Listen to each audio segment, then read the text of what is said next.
I'm going to tell you a story. And the reason I'm going to tell you this story is because chapter 3 ends with it. And I think it's necessary to mention this story because if we miss this story, the word therefore at the beginning of chapter 4 won't make any sense to us. So the word therefore points us back to the chapter before and to the story in the chapter before. It's a familiar story to many of us who have read the Bible, but we may not fully understand why it's there unless we come to places like this where the scripture goes, hey, listen, these things were put here to help us understand life we're at right now. And the writer of the book of Hebrews goes back to a story about Moses.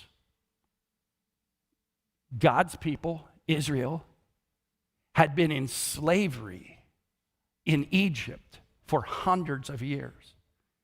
Awful slavery, making bricks out of mud. You have to think in that moment that God has forgotten about me. This is getting long. God has forgotten about us. God's promised to make us a great nation. Where is it? Some of us understand that kind of thinking. The people of the Hebrew people, the Jewish people that had heard of Jesus and trusted in Jesus, they were at that place. How can God be in this if this is hurting so bad? But God always has a deliverer. And he raised up Moses to be the deliverer of his people from slavery. And Moses would go to the Pharaoh on numerous occasions to ask for his people to be released. God, through miracles and also through plagues, turns up the heat on Pharaoh and the Egyptian people until they finally say, get out of here. And oh, by the way, take all this wealth with you. Just go. God's people leave and they come across their first barrier to what they assumed was wide open sailing of roads. They come up to the Red Sea. And you have 1 million plus people standing there at the Red Sea. And how do you get over it?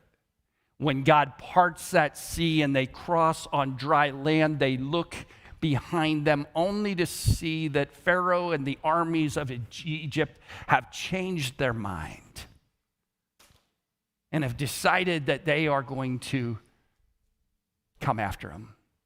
And as God's people exit the Red Sea closes in and destroys the brightest and the best and the fighting armies of Egypt. As they traveled from there, God's people would see his provision. Provision for food, manna. Provision for how to go and when to go, by a pillar of fire by night, cloud by day. He provided water for them. He met their every need. He even provided 10 commandments for them during that time. When they headed across that Red Sea and left Egypt, it was just a matter of time until they would get across that desert, to cross the Jordan River and into the Promised Land. It should have been a rather short trip. And when they arrive at that location, they send in 12 spies to the Promised Land to see where they are headed. And what they find is what they described as giants in the land. They found fortified cities. And 10 of the 12 spies came back to report to the people this horrible experience that they had and their fear. And their concern that God had brought them this far just to die. Joshua and Caleb, on the other hand, said, this is a land flowing with milk and honey. God has promised this to us. God's got this. He brought us through everything He's brought us through so far. Remember all those things. Let's do it. But when you let the people vote, instead of trusting in God, they went with the majority. And the majority ruled, and the majority is not always right. And they said, no, God does not have this. And no, we cannot trust God with this. And God said, okay, enough. This generation that came out of Egypt, that I planned on taking to the promised land, to my rest, to where things would be right, you will die in the wilderness. And you will wander around in this wilderness for 4 years. And it'll be the next generation that'll get to go in, and you'll have missed your opportunity. And there's a given point at which God comes to this place where He says, that's it. And He said, my people will not enter into my rest. Chapter 3, verse 18 says, they would not enter His rest, those who were disobedient. And what you're going to find in this passage is there is a link between unbelief and disobedience. I don't believe that God's got this, so I will do it my way. God says, I'm taking you to the promised land. I got something good for you. Nope, I don't believe you, God. And so they disobey God. That's put right up against and alongside of faith. By the way, faith does not mean just blindly accepting something. Does not mean that you don't have some question marks. It wouldn't be faith if it all made sense. Faith is believing that what God says is true and going with it. Trusting God, obeying God. He's right. Even though I don't get it and it makes no sense, God, I'm going to do what you've asked me to do.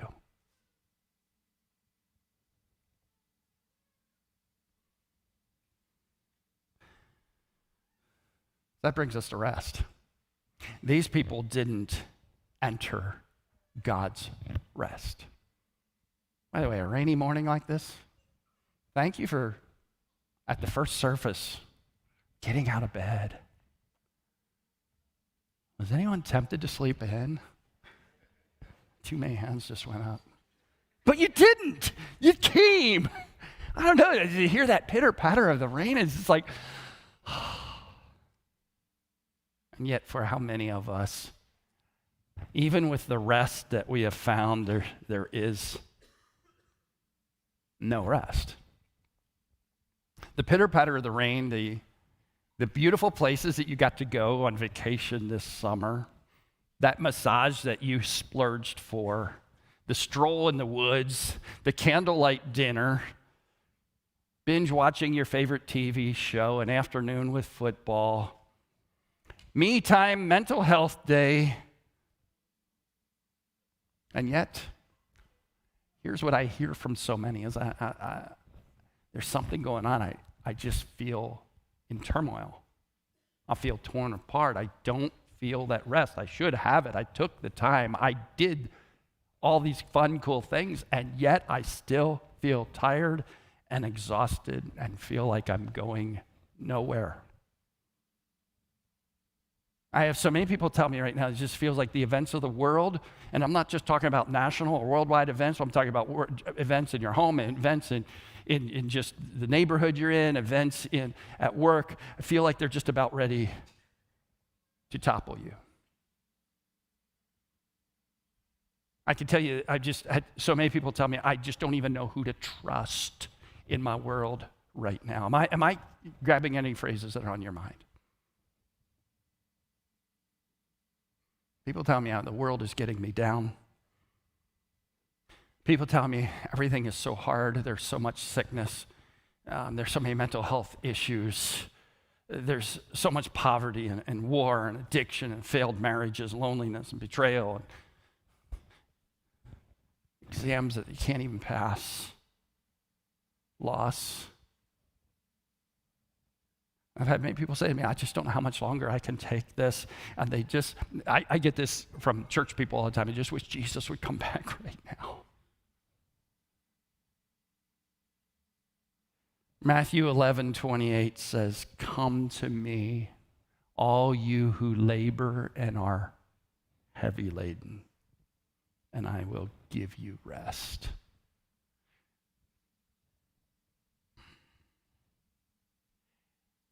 What we're going to do right now is, in a moment, we're going to read Hebrews chapter 4. But I wanted to define rest, because throughout chapter 4, he's working that out to a group of people that feel really under this tension, wanting that rest, but not getting it. The writer of the Hebrews is not talking about rest on vacation or these feelings that come from a great night's sleep or rain pattering on the roof. The writer of Hebrews is talking about peace with God and a satisfied soul and conscience. Wouldn't you just love to have that? Like everything's okay. Unfortunately, rest is conditional on obedience. And faith and obedience lead to rest. Not everyone has rest, but it is being offered to everyone. The unbelief of a generation led to unrest. Don't let that slip by you, because we hear all the time of the unrest in our generation. The warning of chapter 3 reminds us why there's unrest. The next time you hear there is unrest, understand that it is because of unbelief.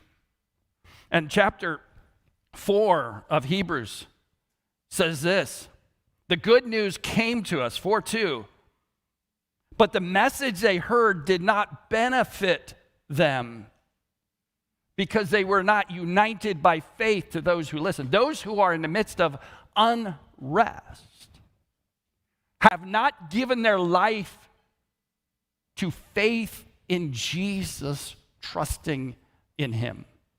Verse 3 tells us where you get that rest. For we who had believed enter his rest.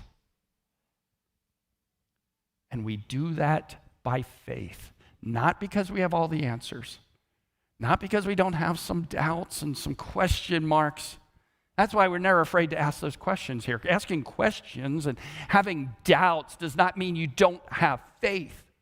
It means that ultimately you come to this place where Jesus is better than what my little mind can comprehend, and I trust him completely. Our questions can lead to disbelief. That disbelief leads to unrest. Our questions can lead to belief. That's through faith, which leads to rest. I believe that's why we've had unity in this church this week. Why this weekend everyone was all about the same thing. Everyone was concerned about lives being transformed. Everyone was just having fun, serving together, and loving Jesus together.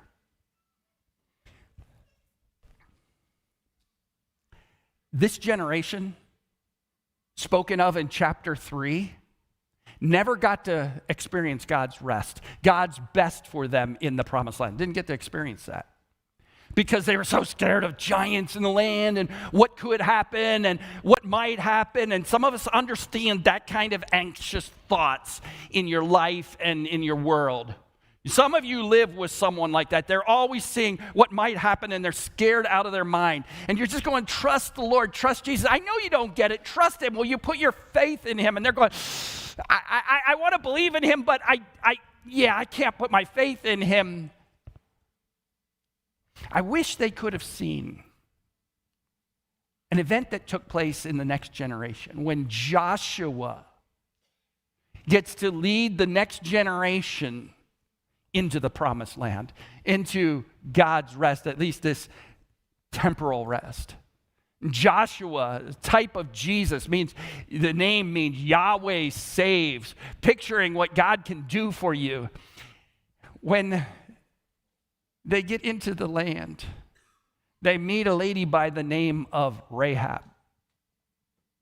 And chapter 2 of Joshua gives us a little insight into what was happening when they were going, oh my goodness, the cities are fortified and bad stuff's going to happen. Listen to what Rahab said to these spies. I know that the Lord has given you the land and that the fear of you has fallen upon us and that all of the inhabitants of the land melt away before you. We have heard how the Lord dried up the water of the Red Sea before you when you came out of Egypt and what you did to the two kings of the Amorites who were beyond the Jordan, to Sihon and Og, whom you devoted to destruction. And as soon as we heard it, our hearts melted with fear. Yikes. Let me take a minute right now and let's read together chapter 4. I'm going to read it to you, but I want you to listen carefully. I've just set up a few thought processes for you: belief, unbelief, belief and faith, rest. So you're going to see these themes through here. We can't teach every verse of this passage, and then I'm going to take you to two words that are repeated 4 times. It's the words let us. And whenever we come across the 2 words lettuce in here, think of this big green thing of lettuce, okay? You'll remember lettuce from now on, because lettuce is seen throughout the book of Hebrews, but it's just let us. Let me read this to you. Hebrews chapter 4, if you have your little books with you, just follow along. Therefore, while the promise of entering his rest still stands, let us fear, lest any of you should seem to have failed to reach it. For good news came to us just as to them. But the message they heard did not benefit them, for they were not united by faith with those who listened. For we who have believed enter that rest. As he said, I swore in my wrath, they shall not enter my rest. Although his works were finished from the foundation of the world, for he has somewhere spoken of the 7th day in this way, and God rested on the 7th day from all his works. And again, this passage said, they shall not enter my rest. Since therefore it remains for some to enter it, and those who formerly received the good news failed to enter because of disobedience, again, he points a certain day, today, saying through David so long afterwards in the words already quoted, today, if you hear his voice, do not harden your hearts. That's from Psalm 95. We're going to get to hear that read to us a little later by the worship team. For if Joshua had given them rest, God would not have spoken of another day later on. So then there remains a Sabbath rest for the people of God. For whoever has entered God's rest has also rested from his works as God did from his. Now listen carefully. Let us therefore strive to enter that rest, so that no one may fall by the same sort of obedience. For the word of God is living and active, sharper than any 2-edged sword, piercing to the division of soul and spirit, of joints and marrow, and discerning the thoughts and the intentions of the heart. And no creature is hidden from his sight, but all are naked and exposed to the eyes of him whom we must give account. Since then, we have a great high priest who has passed through the heavens, Jesus, the Son of God. Here's our word. Let us hold fast to our confession. We do not have a high priest who is unable to sympathize with our weakness, but one who in every respect has been tempted as we are, yet without sin. Here's the words again. Let us then, with confidence, draw near to the throne of grace. Listen, that we may receive mercy and find grace and help in a time of need. I'm going to move quickly right now. Chapter 4, verse 1. While the promise of entering this rest still stands, you still have an opportunity. I love that word earlier. It said, David said, today. Today's the day. Today's the day. You can make choices today to enter into that rest. Another vacation isn't going to get it done. It's going to be following Jesus and obeying Jesus and loving Jesus. And yet some of us today will say, I don't want to do it God's way. And his words here are, let us fear lest any of you should have failed to reach it. And we step back and we go, yikes, I don't know that I like hearing that word fear in the midst of this relating to our relationship with Jesus. And he's saying, hey, listen, if you don't want to follow Jesus, if you don't love Jesus more than anything else in this world, you need to really fear where you stand with him. You don't want to be in that spot where you're at the Jordan River ready to cross over. And God says, because you didn't believe, because you didn't obey me, because you didn't follow me, because you wanted to do it your own way, because you said there's no way God's got this right, you end up wandering in the wilderness for 40 years. I just want to say, our rest is conditioned on belief. Believing what God says. Doing what God says. We say fear God. There's a whole bunch of stuff that I want to talk about, but our time is just short. One of the verses I threw into my notes today that I'll just share with you might want to write it down, Proverbs 6:16 through 19. There are 6 things that the Lord hates, 7 that are an abomination to him. Listen to these. Haughty eyes, a lying tongue, hands that shed innocent blood, a heart that devises wicked plans, feet that make haste to run to evil, a false witness who breathes out lies, and one who sows discord among his brothers. I mean, the reality is there's all sorts of questions, statements in the Bible that are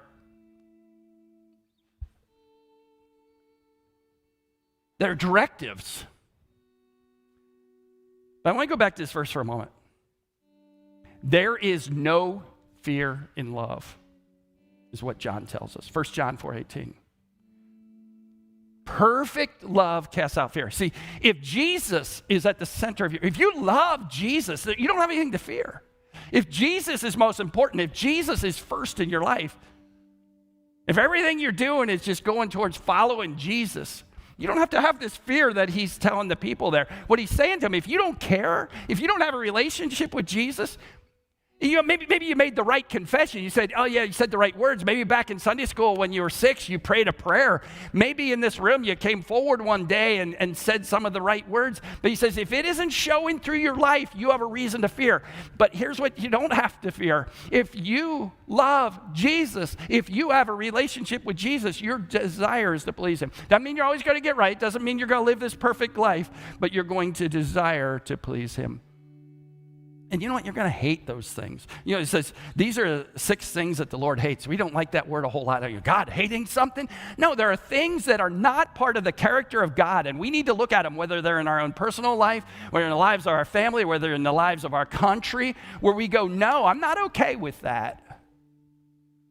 And I'm going to speak up against those things, and I'm going to mention those things. Hey, listen, I mentioned a number of let us statements. Next verse says, let us therefore strive to enter that rest. Salvation is by grace through faith in Jesus. You don't have to do anything. He did it all for you. It's all done. When you put your trust in Jesus, when that perfect love casts out fear. When he comes into your life, there's nothing you have to do. But as you come to know him, you want to please him. Is there someone in your life, a friend, a spouse, someone that a boss that you just think the world of? You wake up and you go, how can I please them?